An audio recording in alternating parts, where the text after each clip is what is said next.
vamos lá, vamos ganhar tempo. Vamos para o texto dessa noite. Livro de Colossenses. No livro de Colossenses, na carta do apóstolo Paulo aos Colossenses, no capítulo 3. Colossenses, capítulo 3, vamos ler o versículo 1 e o 2, os dois primeiros versículos. Tem como título aqui, não é o título nos textos originais, não é? Esse título aqui, eles vêm a partir da divisão dos textos originais em capítulos e versículos, separando por contexto, não é?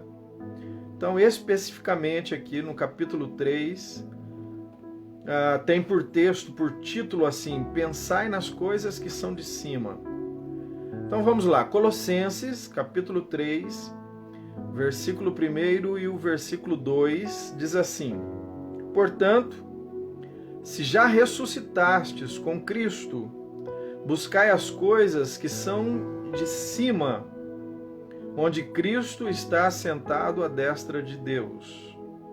Pensai nas coisas que são de cima e não nas que são da terra. Amém?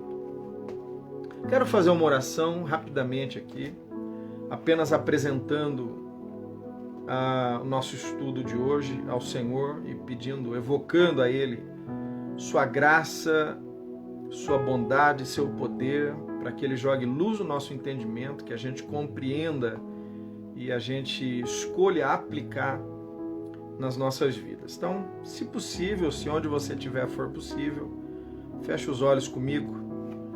Pai, eu quero apresentar diante do Senhor a ministração da palavra, o nosso estudo bíblico dessa noite. São apenas 2 versículos, mas que abrem um leque de um entendimento e de recursos, armas, ferramentas, instrumentos extremamente importantes para a nossa vida, no nosso dia a dia, nos nossos relacionamentos e especialmente para que haja uma melhora significativa na nossa qualidade de vida aqui nessa terra, Pai. Por isso eu peço a Ti, a começar por mim, cada um de nós, aqueles que estão nesse momento, ao vivo, simultaneamente comigo, acompanhando essa live, aqueles que não puderam estar ao vivo, mas que porque essa live está disponível ou estará disponível no Face, em tempo oportuno, em momento oportuno, está acessando esse conteúdo. Peço que o Senhor jogue luz no nosso entendimento, para que a gente possa decifrar, entender, compreender a altura, a largura, a grandeza, o comprimento e a profundidade daquilo que o Senhor tem para falar conosco através da meditação desse texto, nesse estudo de hoje, Pai. Fala conosco em nome do Senhor Jesus. Nós nos despimos de toda resistência em nós.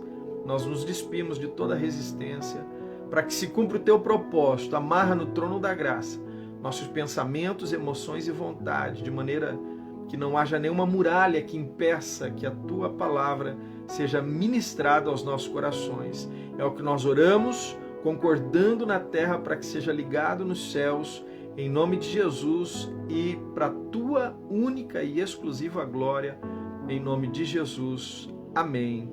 E glórias a Deus. Amém, amados? Glória a Deus. Vamos lá.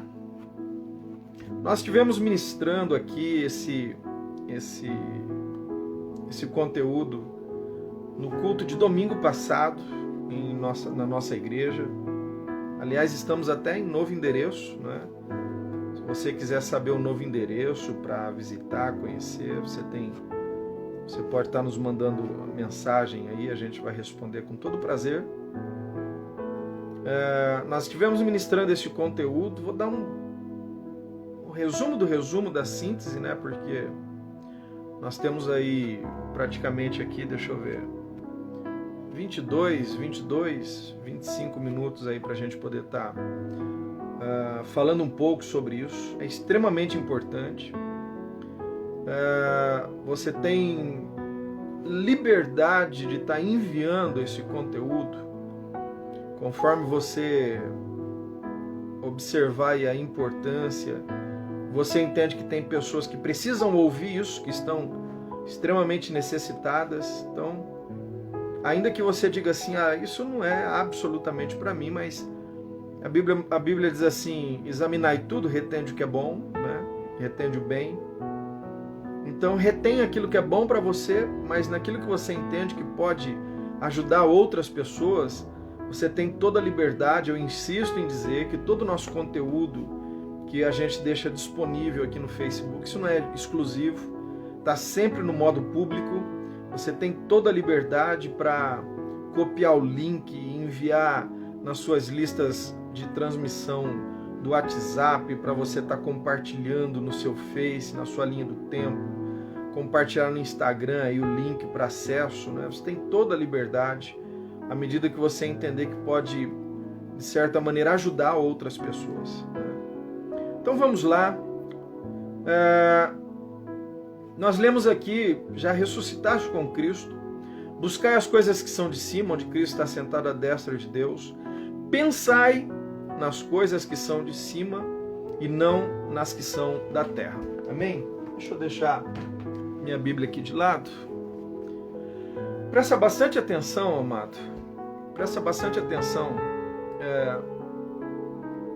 Nós vivemos uma realidade hoje, a gente observa as pessoas de maneira geral, e a gente percebe que tem coisas hoje que estão acontecendo que algumas décadas atrás a gente nem se ouvia falar. Por exemplo, aquilo que se chama hoje de do grande mal do século, a depressão, por exemplo, há 35, 40 anos atrás, não se ouvia falar em depressão, muito menos síndrome do pânico ou transtorno de ansiedade. Então, eram quadros clínicos, diagnósticos clínicos, que praticamente não existiam, ou eram muito pouco se falava a respeito disso, porque era bem incomum, né? Hoje, além de ser comum, é um dos grandes males da humanidade. Muito por conta, nós já ministramos aqui em outras lives a respeito disso, inclusive na última live que eu estive junto com o pastor Geraldo Fonseca de Santa Fé, que nós falamos sobre algumas questões que envolvem o casamento. Uma delas foi exatamente isso que nós estivemos falando, né? Que é um dos grandes problemas que tem desgastado tanto as pessoas hoje, que é essa corrida capitalista, né? Esse acesso que nós temos hoje às compras. Você tem acesso a algumas informações que acaba que aguçando o seu desejo de comprar, de adquirir, né? E então a gente tem visto que essa corrida, né? Antigamente se dirigia uma casa com salário mínimo um pouco mais, o homem trabalhando, a mulher não. E às vezes tinha lá 2, 3, 4, 5, 6 filhos, né? E se vivia com uma qualidade de vida extremamente melhor, maior, superior do que a qualidade de vida hoje, né? Então isso tem desgastado muito as pessoas que vivem no extremo do seu psicológico, no extremo das suas emoções, dos seus sentimentos, né? Você começava com a paquerinha, com 15, 16, 17 anos, era aquela paquerinha. Antigamente tinha o tal do correio elegante, né? Hoje tem criança tirando a própria vida com 12 anos, porque o namoro terminou. 12 anos. quanto mais a sexualidade ela está cada vez mais precoce e um triste dado que essa sexualidade precoce tem trazido, por exemplo, é a questão da gravidez cada vez mais precoce. Uma menina de 12 anos grávida, né? Uma menina de 12 anos não é uma adulta, não é uma moça, não é uma jovem, é uma criança de 12 anos gerando outra criança. E isso mal encadeia, isso tem trazido outro triste número, que é a quantidade de abortos por conta disso. Tanto aborto espontâneo, porque fisiologicamente o corpo de uma criança de 12 anos ainda não está totalmente preparado, adaptado para gerar uma criança no seu ventre, quanto também um aborto por questões sociais, não é? Enfim, então a gente tem visto uma série de crises que as pessoas estão vivendo, que algumas décadas atrás não era comum, não era natural, né? E por conta disso, essas crises, a recorrência dessas crises, ela está trazendo esse quadro de transtorno, de ansiedade, de depressão. São crises depressivas, não é? O que era um pouco mais comum naquele homem acima dos 40, que já estava desgastado de certa maneira, de tanto trabalhar e sustentar a casa, a família, são os desafios do casamento, do lar e tudo mais, né? E acabava que sendo vitimizado por isso lá depois dos 40. Agora se vê uma adolescente com crise depressiva, né? E é isso que a gente gostaria de falar um pouco, ainda que rapidamente, eu repito, mensagem que nós ministramos domingo passado na igreja, mas que eu senti o desejo no coração de estar ruminando um pouquinho com vocês, né? Estar ruminando um pouquinho com vocês. O apóstolo Paulo, ele escreve aos Colossenses dizendo, orientando, nos dando um conselho. Não é um conselho conservador no sentido religioso, não é simplesmente uma orientação cristã, não é simplesmente um afunilamento da nossa fé, mas vamos abrir a nossa mente, vamos tentar alargar o nosso entendimento a respeito disso, né? Ele está dizendo, pensai nas coisas que são de cima, claro que especialmente para que a gente se mantenha focado em Cristo, mas ele está falando exatamente também sobre isso, né? Por que esse quadro crescente, isso agora se transformou num grande mal mundial? Eu me arrisco, olha lá, hein, eu me arrisco a chamar a depressão hoje de pandemia, porque isso já não é mais comum nem nos países socialmente desprovidos, não é? Financeiramente, em países que vivem como grandes bolsões de miséria, e por conta da miséria, da falta de saúde, falta de saneamento básico, falta de cuidados médicos, falta de segurança, guerras internas, né? Enfim, uma política corrupta, enfim, hoje isso já não é privilégio de países pobres ou que fazem parte de um grande bloco de países pobres com comunidades que vivem muitas vezes abaixo da linha da pobreza, abaixo da linha da miséria. Então, hoje isso aí é um mal praticamente mundial. E se é um mal mundial, isso é uma pandemia. Então, a depressão hoje, ela pode ser um prognóstico aí, ela pode ser chamada de certa maneira de uma pandemia, né?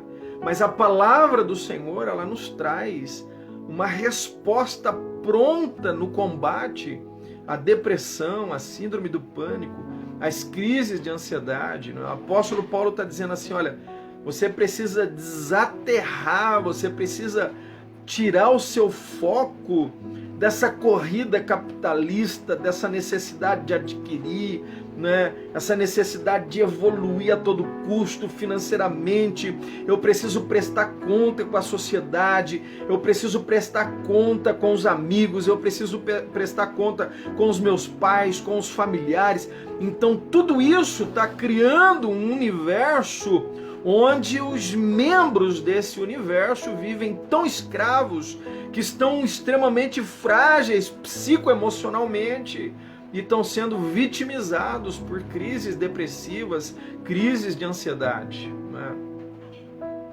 E nós estivemos ministrando e nós tomamos por base, para a gente poder falar sobre esse assunto aqui, a vida do profeta Jeremias, né?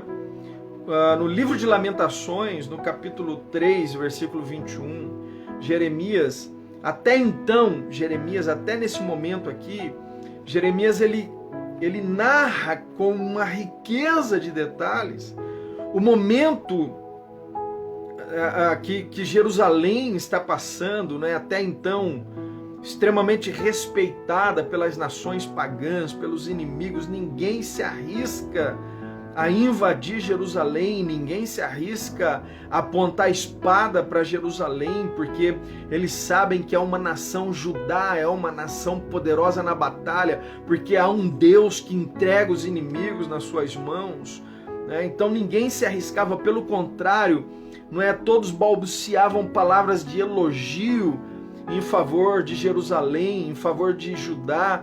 A filha de Sião, ela é comparada como a princesa das províncias, né? Ou seja, ela está acima das nações, né? Um povo, ainda que pequeno, de território pequeno, mas extremamente poderoso na batalha. Há um histórico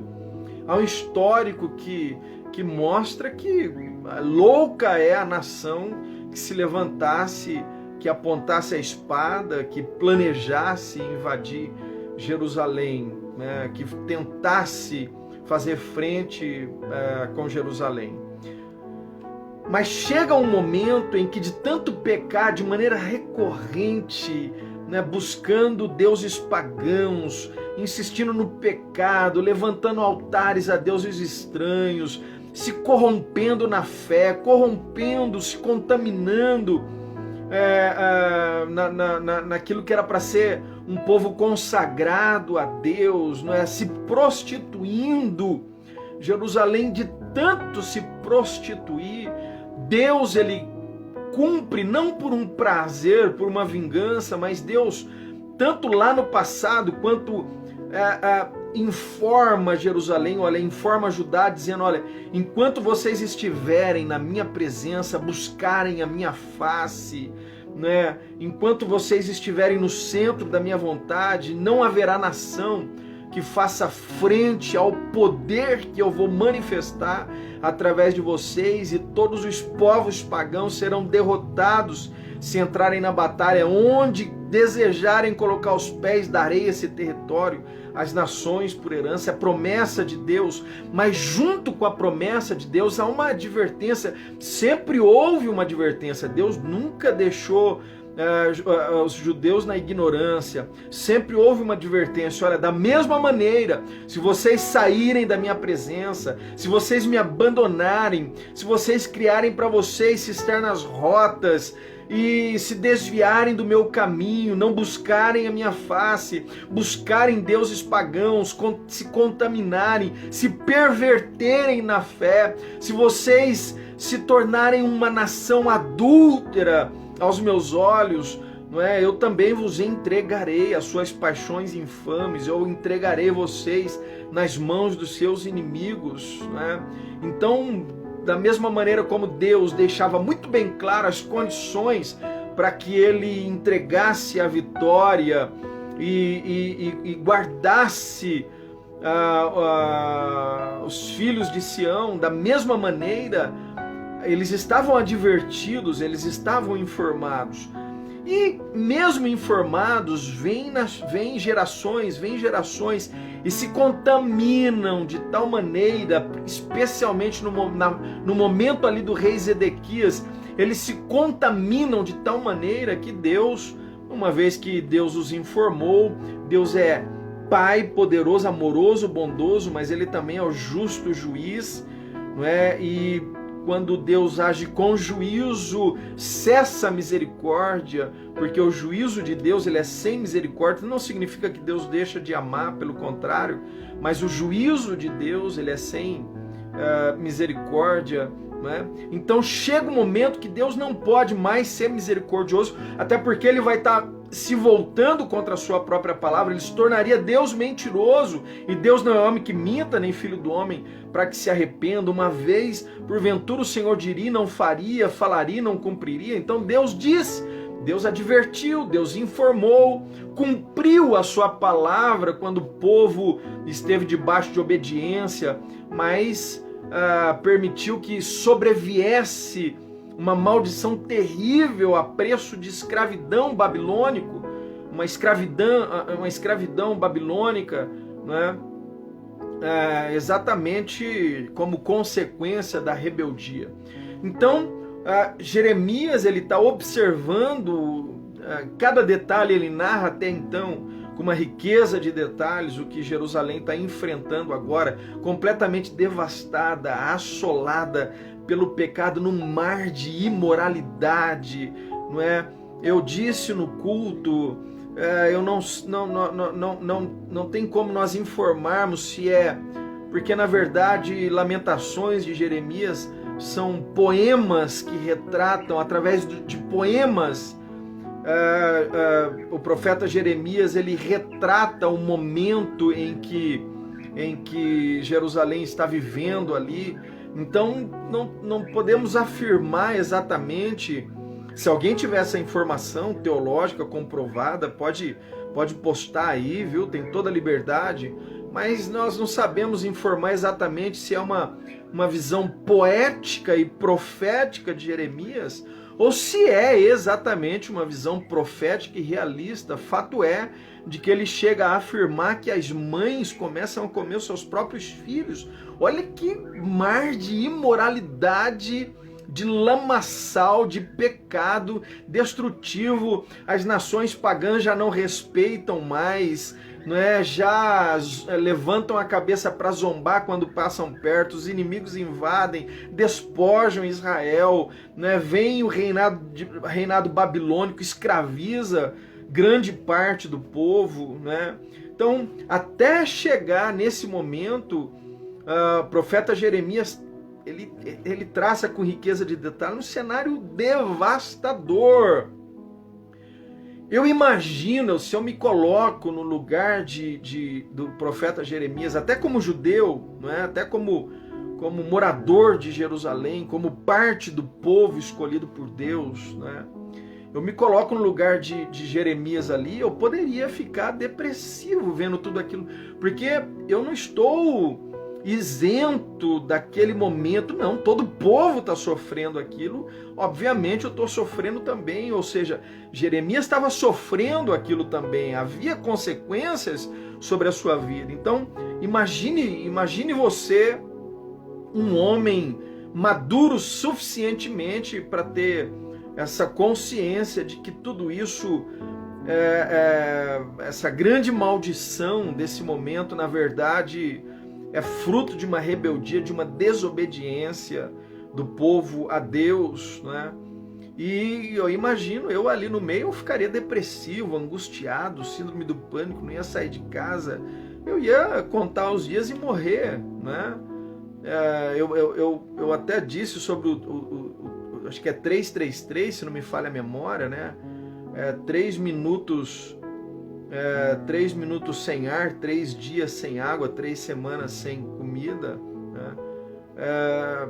Então eu imagino ali que sem água, sem comida, é esperar a morte, né? Então, só que quando chega no versículo 21, o profeta Jeremias, no meio de um cenário tão caótico, terrível, desolador, devastador, talvez um dos piores, se não o pior momento de crise, tanto interna como externa, tanto nos seus relacionamentos internos quanto nos seus relacionamentos internos.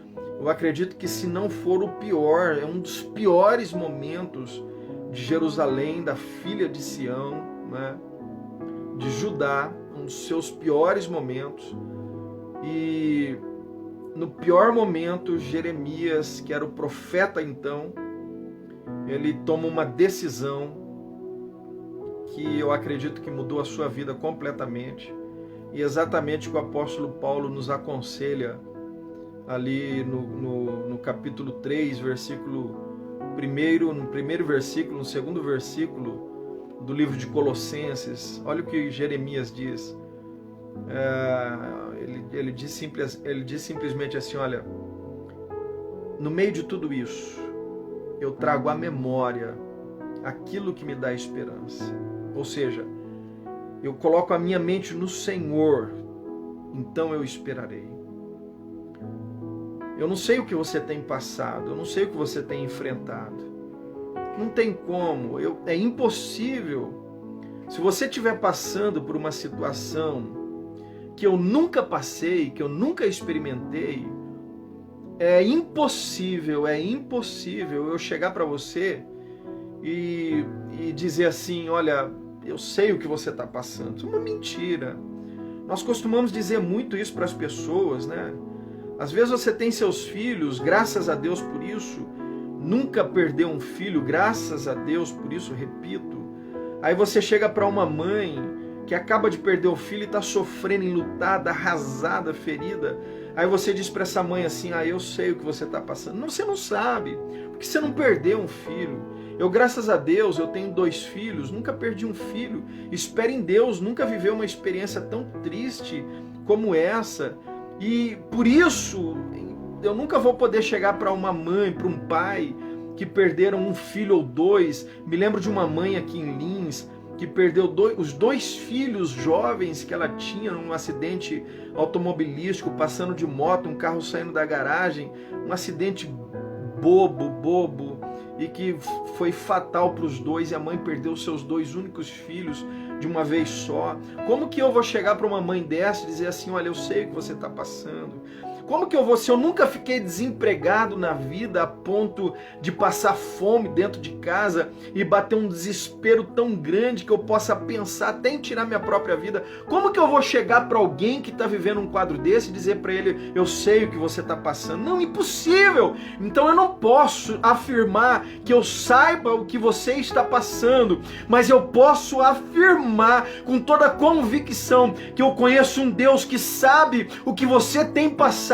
E esse Deus que sabe o que você tem passado, Ele tem a solução para o seu problema. Ele pode transformar a sua vida, Ele pode te libertar de todo mal, ainda que seja uma perda irreparável, mas Ele pode preencher os vazios que ficaram na sua alma por causa dessa perda irreparável. Ele pode encher o teu coração de uma paz que não há como explicar. Ele pode preencher a tua vida de um amor que ninguém pode te dar. Ele pode te trazer uma segurança que ninguém pode te oferecer, mas você precisa voltar a tua mente para Deus. Jeremias fez isso num quadro terrível, avassalador, destruidor que ele estava passando juntamente com a nação. Trago à memória aquilo que me dá esperança. O apóstolo Paulo repete isso dizendo: pensai nas coisas que são de cima. Aqui, às vezes, você vai ter perda, tristeza, angústia, você vai se decepcionar, você vai se frustrar, você vai chorar o luto, mas pense no Senhor,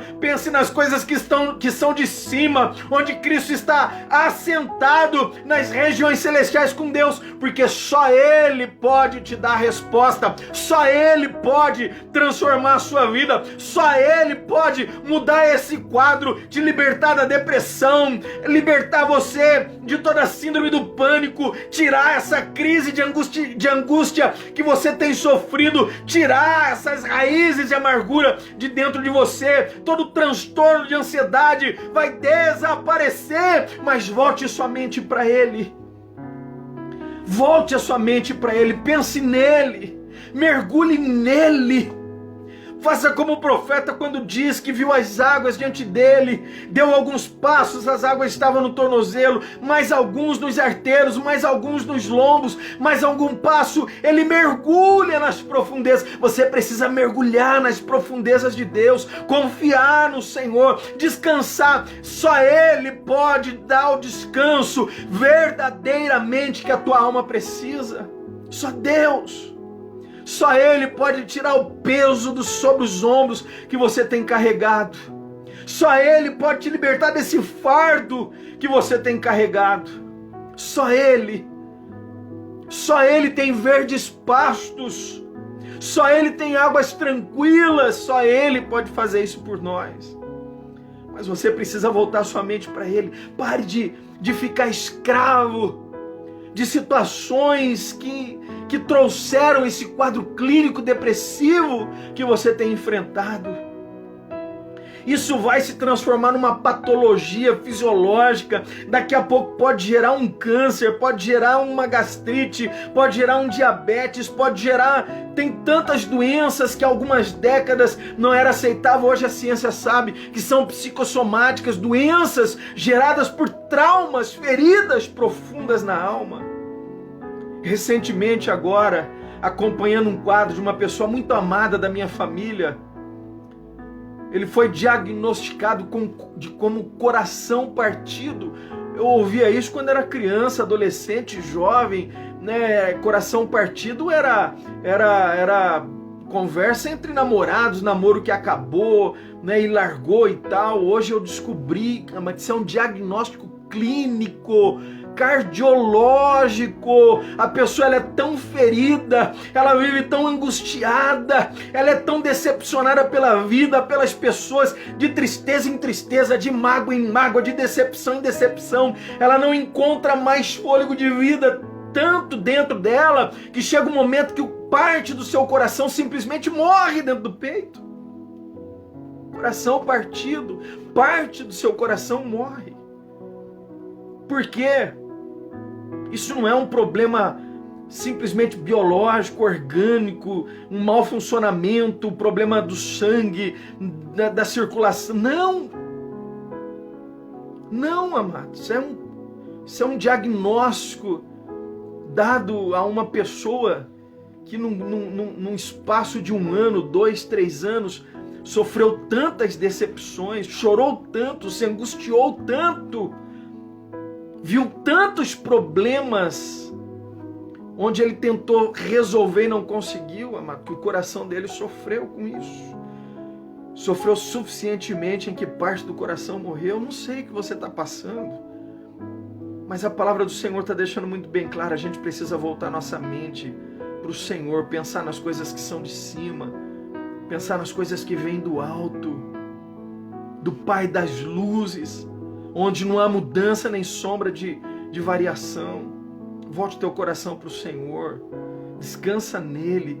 Você precisa se desconectar dessa série de problemas que você tem se aprofundado neles. Você precisa se desconectar e conectar sua mente em Deus.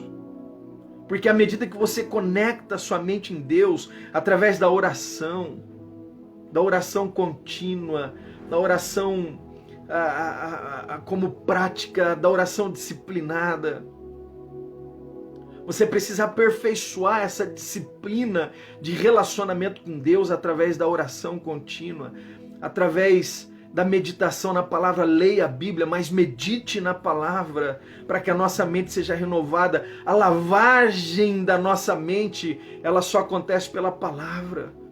Nossa mente é lavada dos maus pensamentos, dos maus costumes, dos velhos hábitos. A nossa mente ela é lavada de pensamentos derrotistas, de pensamentos autodestrutivos, de pensamentos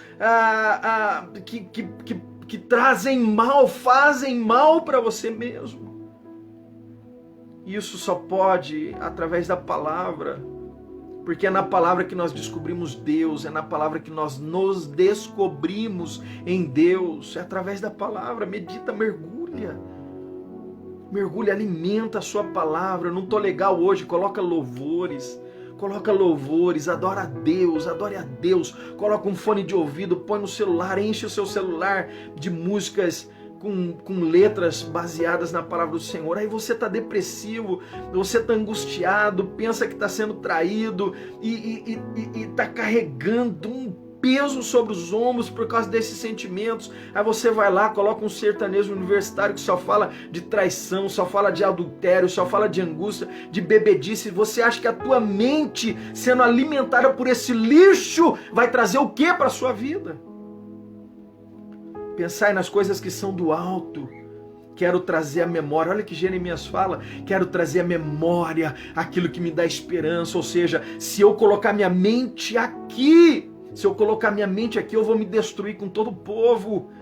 Mas eu coloco a minha mente em Deus, porque eu sei que as misericórdias dele se renovam pela manhã.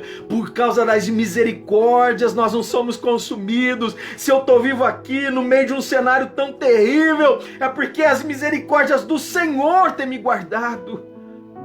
Aleluia, glória a Deus. Guarda essa palavra no teu coração, amado. Guarda essa palavra no teu coração. Guarda essa palavra, pensa no Senhor, mergulha na palavra, mergulha nos louvores, mergulha na oração, se desconecta desse mundo. Claro que não tem como a gente viver aqui como zumbis aqui nessa... Claro, óbvio que não, mas você precisa jogar fora aquilo que está te fazendo mal, que está te destruindo, que está te angustiando. Você precisa renovar a sua memória em Deus. Tem lembranças, às vezes eu puxo lembranças que me dão uma dor, acelera meus batimentos cardíacos, me faz suar, me dá um calor.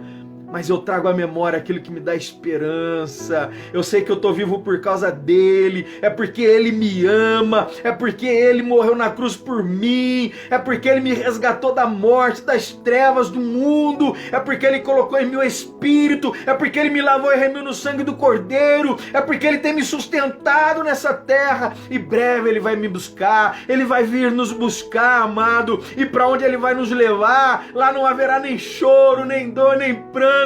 Aquilo que te angustia aqui não estará lá. Aquilo que te persegue aqui não estará lá. Aquilo que te destrói aqui não estará lá. Aquilo que fez você ficar com depressão, angustiado, com crise de ansiedade, não estará lá. Lá haverá a glória eterna do Senhor, o amor de Deus, a graça do Senhor sobre nós. Guarda essa palavra, medita no Senhor, pensa em Deus. Você pode estar vivendo um cenário terrível, como Jeremias viveu. Eu escolhi um texto de Jeremias, Lamentações de Jeremias, exatamente porque não havia precedentes ou não há um momento tão terrível que Jerusalém está enfrentando. Ou seja, o pior momento de Jerusalém é muito pior do que qualquer fase terrível que a gente viva. E se no momento tão ruim que Jerusalém enfrenta, Jeremias tomou uma atitude tão nobre que mudou a sua vida, faça isso também. Isso vai mudar a sua vida. Traz a memória a Deus. Traz a memória, é Deus que te dá esperança. O choro dura uma noite, a alegria vem pela manhã.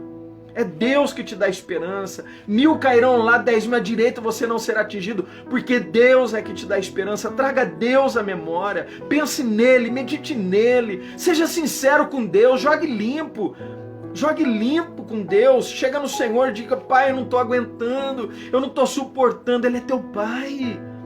Ele é teu Pai, Ele que cuida de você, Ele te conhece, Ele pode ver dentro de você onde nem homem, nem profissional da área da medicina e nem um instrumento mais moderno pode ver. O Senhor contempla o teu coração, Ele sabe da tua estrutura emocional, Ele sabe da tua capacidade, dos teus limites. Postaram aqui muito bem, aqui, olha, não vos conformeis com esse século, não se conforme. O que é se conformar? É se moldar dentro deste século. Não se molde, não permita que a tua fé seja moldada, não permita que as tuas emoções sejam moldadas, não se conforme, não aceite, rejeite, busque em Deus, pense nele, medite no Senhor. Nisto pensai nas coisas que são do alto, onde Cristo está sentado em Deus nas regiões celestiais. Amém, queridos? Deixa eu orar por você, em nome de Jesus. Pai, eu quero apresentar agora cada um dos teus filhos que estão conosco agora, tanto agora ao vivo acompanhando essa live, Deus querido, quanto vão ter acesso, estarão acessando esse conteúdo em tempo oportuno. Peça a tua bênção sobre eles. Eu não sei o que eles têm passado, eu não sei o que eles têm enfrentado, mas o Senhor sabe, e tanto sabe quando tem poder para mudar esse quadro, Pai. Transforma esse cenário, muda essa situação, liberta os teus filhos. Eu repreendo todo espírito de depressão, de síndrome do pânico, crises, transtornos de ansiedade. Eu repreendo toda doença da alma. Eu repreendo em nome de Jesus, ordeno, sai em nome do Senhor Jesus. Espírito Santo, preencha esse coração, preencha essa mente, preencha essa alma, sara todas as feridas que foram causadas por lembranças de traumas passados, sara as feridas, cauteriza as feridas, Pai. Eu oro, os abençoo, os coloco nas tuas mãos, leva-os por águas tranquilas, faça-os assentar em verdes pastos, cuida dos teus filhos, Pai, como o Senhor tem cuidado de nós de maneira tão linda. Em nome do Senhor Jesus eu oro, eu os abençoo e declaro todo mal caído por terra, para a glória do teu nome, Pai, em nome de Jesus Cristo, amém, e glórias a Deus, glórias a Jesus, amém, amados. Deus abençoe a sua vida, guarda essa palavra no teu coração, volta a tua mente para o Senhor. Volta a tua mente para o Senhor. Nossa alma ela é extremamente frágil. Eu disse no domingo no culto, ela é extremamente frágil, vulnerável e influenciável. Sabe quando você está bem, quando está tudo dando certo, você está feliz, você está contando vitórias, aí chega uma informaçãozinha, muitas vezes infinitamente menor do que os momentos bons que você viveu. E aquela informaçãozinha maligna, terrena, diabólica, humana, ela vem como uma flecha no teu coração e simplesmente destrói todo esse bom momento que você está vivendo. Porque nossa alma ela é extremamente influenciável, ela é vulnerável, tá tudo legal, gostoso agora, eu tô cheio de vida, cheio de esperança, cheio de fé. O primeiro tropeço eu ponho tudo a perder. Então você precisa renovar a sua alma meditando na palavra do Senhor, fortalecer a sua alma através da oração, alimentar, gerar Deus na sua alma, gerar a glória, a graça de Deus na sua alma, ouvindo muitos louvores. Mergulhe no Senhor, nisto pensar e pense nas coisas que são de cima. Amém, queridos? Deus abençoe, um beijo no coração. Você tem liberdade, copia o link se quiser, mande para pessoas que você entenda que de certa maneira essa palavra, esse estudo de hoje vai ajudar. Você tem toda a liberdade, é conteúdo público, é do Senhor, viu? Deus os abençoe grandemente. Obrigado pela confiança, pela presença sempre de vocês aqui conosco nas lives, pelo carinho. Deus os abençoe e os recompense grandemente em nome de Jesus. Um beijo, fique na paz. Quarta-feira que vem nós...